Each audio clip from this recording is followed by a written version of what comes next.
Papa's and beer back in the days. Me, him, and my homeboy Juice, rest in peace. So every spring break, we're in Papa's and beers. We'd party. We'd just paint out there. We painted the roads out in TJ way back in the days, you know. So it's just, you know, been good homies. Did you ever get busted in Mexico painting?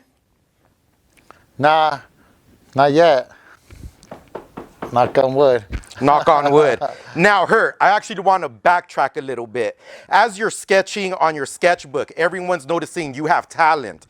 When do you decide to start actually putting what's on paper onto a wall? When do you start taking piecing seriously to take your art to the next level? And who inspires that? Probably when the homie Quay showed me my can control, then we started hitting all the yards. Then I hooked up with the homie Tunes. Tunes, Yeah. T-O-O-N-S? Yeah, Tunes. And Tunes taught me my can control, like my real can control. How to like cut, how to layer up the paint, how to hold it, how to get certain effects, how to lay my piece out. You know? So then I learned how to lay my piece out so I could learn my letters. I learned how to lay out my characters too. And so Tunes helped me out. He was already an established graffiti writer. So he saw that I was inspired to paint and wanted to go out and paint a lot. So then we should take him with his painting so we could learn how to get better. How would you describe your early style? My letters are pretty crazy. You know, a lot of different colors. I did a piece in Motor Yard probably back in '91. And I think it was a 3-color fade piece. I had some pictures of it. And they told me I stayed up for a couple months, which is probably good for Motor Yard. And that was probably one of the last big pieces I did was that one in '91. I did a couple more, and then I was doing more characters. Why do you decide to focus more on characters as opposed to your name? Because characters are fun to do, you know? It's something different. I was always drawing characters all these characters when I was younger. So, you know, characters are cool. Not everyone's doing characters. Everyone in the yard is all names and letters. So I was dropping characters like, oh, wow, who did that? And do another character over here, another one over here. Like, oh, who did that? Oh, okay. You know, it's the same as letters, you're just doing characters. When you start doing your characters, do you still tag? Do you look at that as a waste of time? No, that's me getting up. It's the same as getting up. Instead of doing the throw players, I'm doing the character. If I go to a yard and it's all letters, I'm going to do a dope character in my crew. A lot of times I'll do my crew, my character, my crew. Because that's my character. That's how I'm getting up. What would you credit for advancing your style and getting better? Is it sketching? Is it practicing on the wall? Can you share with us a tip or two as to how you improved so much, so quickly?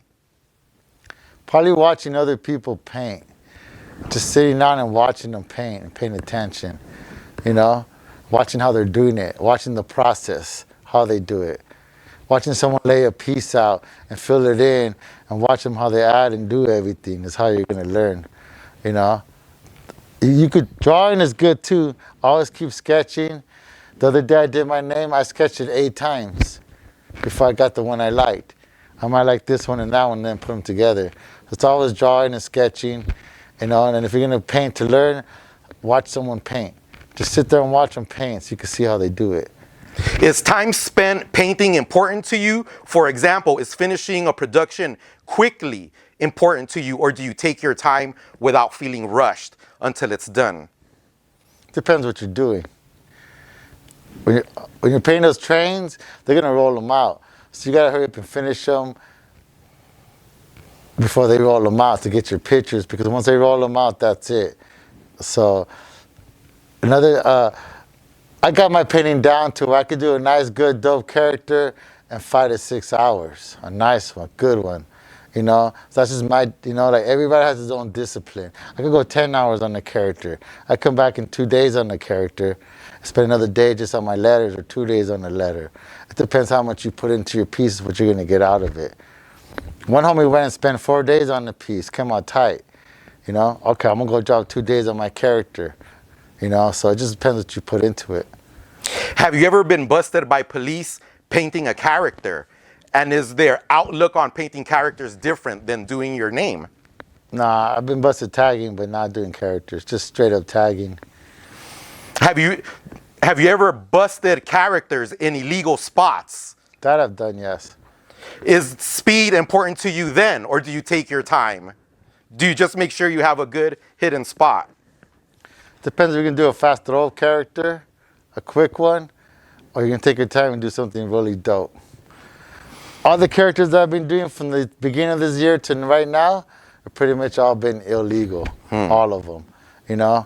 So it just depends on what you feel you could get away with too, you know? HERT, there's no doubt you're one of the most talented graffiti artists of all time. But there might be some writers with not the talent level as yours who might be jealous of your notoriety, your talent. How do you deal with hate from other people or jealousy? Can you share with us? Have there been any issues throughout your career with jealousy? I probably had a couple here and there, quite a few. And it is what it is, man. You know, if they ain't hating on you, then you ain't doing something right, I guess. You know, people hate on you for whatever reasons. But it is what I just keep painting, and I try to focus on all that, on all of them, because at the end of the day, they ain't doing nothing for me anyways. You know, it just depends on fools always gonna hate on you. That's how it is sometimes. It sounds like you take care of your characters. You spend several hours on them, making sure they're perfect. Has anyone ever gone over one of your characters, and how do you feel about it when you see it? One person went over it once, over here in San Fernando. So I went back and capped him back. And then a little while over, he went over it again. So I went and capped him back again. And then the homie ran into him and let him know real quick. Okay, and I'm not gonna say his name. I went back and made sure we kept that spot and told him that's our spot, homie. Don't be capping me out, cause you might cap me out 3 times, and I didn't say nothing, and I didn't even jam you up. And you're an older writer, but you shouldn't be doing that, and you know that. And I'm not gonna say your crew, but don't cap me out again. And I was right here in San Fernando, and that's like a hater-ass move right there. So he's looking at it and just crack him, and not even care if he's an older guy, because I'm an older guy too. But I let it go, just told him don't be capping me out, and I capped him back. You know, 3 times I capped him back, straight up. So after that, it's kind of like, how do you want to do it? You know, but I'm not gonna say his name because he's an OG writer from his crew too. You know, so I'm not gonna give him that. But you cap me again, I'm gonna cap you back. I'm gonna keep doing it. You know, how do you want to do it? Is it important for young writers to always fix their production anytime they've gone over? Or what do you advise young writers handle the situation? Do they have to earn their respect by going over someone 3, 4, 5 times? No, this wasn't a younger writer. This is an older writer. He was just hating on me. That's all it was. For some old shit back in the days. You know what I'm saying? So I just went and capped my spot back till he got the message, hey, don't quit capping me out. He wouldn't cap no one else but just me. And he's lucky he was an OG from his crew, so I didn't do nothing to him either. Because, you know, you cap me 3 times, then we could get him up too, right? But like I said, I just capped him back and left it at that. So that's like a hater move right there too, you know? So he hasn't capped me since then, mind you that.